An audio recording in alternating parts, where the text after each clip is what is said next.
Hello बच्चों, let's read the question. The question is, mark the correct alternative in each of the following. ABCD is a parallelogram and E and F are the centroids of a triangle ABD and BCD respectively. Then EF is equal to, option A is AE, B is BE, C is CE and D is DE. So first of all, let's write the key concept. So अगर हम अपने की concept की बात करें तो हमें क्या पता है? We know that centroid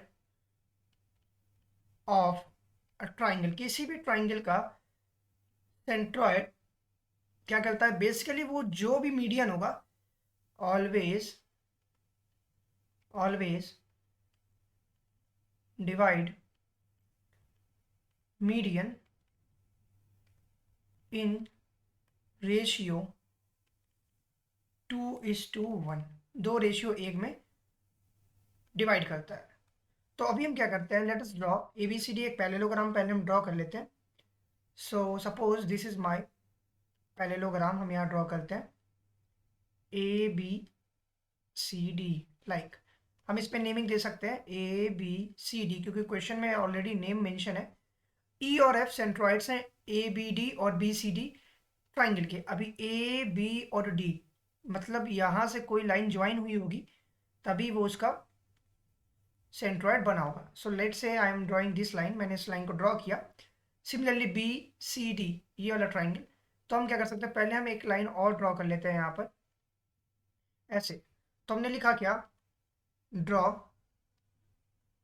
A C and B D. अब वो ए सी और बी डी कहाँ पे मीट करेंगे? Meet at O, O point पे मीट कर रहे हैं। This is the point. Now question is, question कह रहा है ई और एफ। ई जो है वो सेंट्रॉइड है ट्राइंगल ए बी डी का। तो ए बी डी, अगर इस ट्राइंगल की हम बात करें तो इस ट्राइंगल में जो सेंट्रॉइड होगा हमारा, वो सेंट्रॉइड है हमारा ई। तो हम यहाँ पे लेट्स से इसको हमने ई पॉइंट मान लिया। सिमिलरली इस ट्राइंगल के लिए जो हमारा सेंट्रॉइड है वो एफ पॉइंट पे बन रहा है for this triangle B C D. तो अगर हम अपने क्वेश्चंस की बात करते हैं, सो हियर वी गेट हमें क्या पता है, सेंट्रॉइड बेसिकली किसी भी मीडियन को। तो अभी ये क्या है, ए ओ एक मीडियन पड़ गया ट्राइंगल ए बी डी के लिए, और ओ सी ई ओ ये है ओ सी, ये भी एक मीडियन बन गया बी सी डी के लिए। जिसका मतलब ये हुआ, अगर हम सेंट्रॉइड को 2 रेशियो में और 1 रेशियो में डिवाइड कर रहे हैं सेंट्रॉइड किसी भी मीडियन को, तो ये मीडियन हमारा let say A E upon O E is equals to 2/1। 2/1 का मतलब 2:1 में डिवाइड कर रहा है ए ई और ओ ई। सिमिलरली जो सी एफ है हमारा, सी एफ ये वाला पॉइंट, तो ये सी एफ हुआ और ये ओ एफ हो गया, ये भी 2:1 में डिवाइड करेगा, दैट इज 2/1। लेट से इम्प्लाइज दैट यहाँ से ए ई की जो वैल्यू मिलेगी वो ट्वाइस ऑफ ओ ई हो जाएगा। एंड सिमिलरली सी एफ जो होगा हमारा वो क्या हो जाएगा, ट्वाइस ऑफ ओ एफ हो जाएगा। तो हम इसको लेट से इसको इक्वेशन नंबर फर्स्ट मान लेते हैं और इसको इक्वेशन नंबर सेकंड मान लेते हैं। नाउ अब हमें क्या पता है, वी नो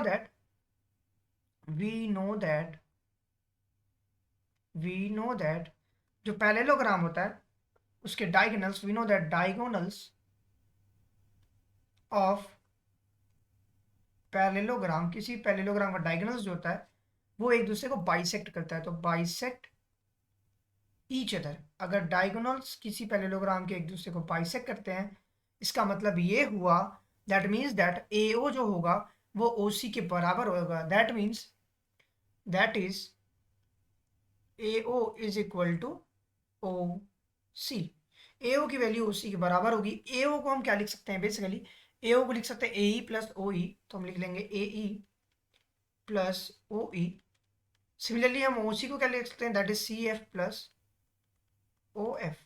तो यहाँ से अगर हम कर सकते हैं क्या, हमें क्या पता है फ्रॉम इक्वेशन 1 की बात करें, ये वाला equation A equal to O E और C F equal to 2 O F लिखा हुआ है। तो इस इक्वेशन से हम क्या लिख सकते हैं, 2 times O E, that is यहाँ पे ए ई की जगह हम लिख सकते हैं क्या, 2 times O E plus O ई पहले से दिया था, is equal to C F. C F किसके बराबर था, 2 ओ एफ के बराबर था। तो लिख सकते हैं 2 O F plus O F. ये कहाँ से लिखा, फ्रॉम 1 एंड 2। हमने इस इक्वेशन नंबर 1 और 2 से इस चीज़ को लिखा। तो इसका मतलब ये हुआ कि हो गया 3OE की वैल्यू किसके बराबर हो गई, 3OF के बराबर हो गई। 3 से 3 कैंसिल आउट, तो जो OE की वैल्यू है वो OF के बराबर हो गई। अब OE की वैल्यू OF के बराबर हुआ, इसको हम इक्वेशन नंबर 3 मान लेते हैं। सिमिलरली जिस तरीके से ये इक्वल हुआ उसी तरीके से हम लिख सकते हैं सिमिलरली AE की जो वैल्यू होगी AE is equal to CFP होगा। That is equation number 4। वो AE क्या है, AE हमारा बेसिकली हम इसकी बात कर, AE जो है ये पॉइंट ये CF के बराबर होगा।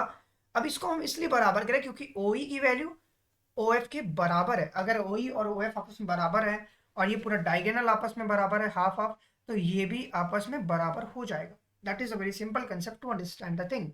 Now so from 1, equation number 2, equation number 3 and 4, अगर इक्वेशन 1, 2, 3 और 4 की बात करें तो यहाँ से हमें क्या मिलेगा, वी गेट और वी हैव, हमें क्या मिला, that is AE is equal to, AE की वैल्यू किसके बराबर थी, 2OE के बराबर थी।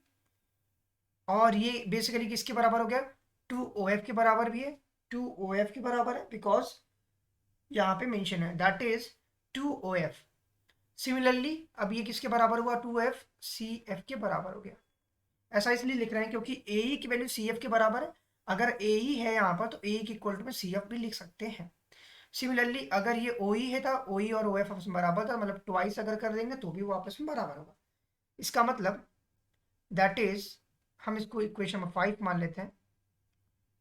सो नाउ वी हैव हमारे पास क्या बचा, OE प्लस OF।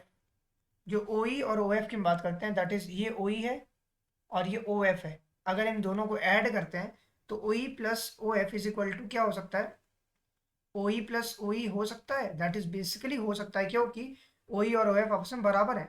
तो अगर OE और OF आपस में बराबर हैं तो इसका मतलब यहाँ से अगर हम बेसिकली फाइंड द इक्वेशन, ये OE और OF, अगर हम OE और OF की बात करें दैट इज OE और OF ये मिला के कितने बराबर हो गया, EF के बराबर हो गया। तो हम लिख सकते हैं क्या, EF जो है वो डबल हो गया OE के।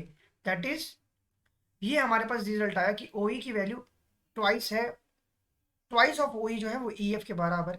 सो so from equation number 5, equation number 5 से हमें यहाँ पे क्या मिलेगा, इक्वेशन नंबर 5 में लिखा हुआ है क्या कि EF जो है that is what I am talking about, 2OE ये लिखा हुआ है, इसकी वैल्यू EF के बराबर है। तो हम लिख सकते हैं ये EF जो है, इसका मतलब ये हुआ EF की वैल्यू जो होगी यहाँ से, इस EF की वैल्यू किसके बराबर है, AE के बराबर है।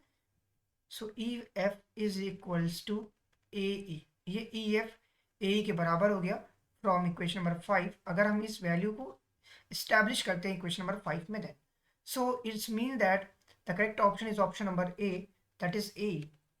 Hope you understand it well. Best of luck. Thank you.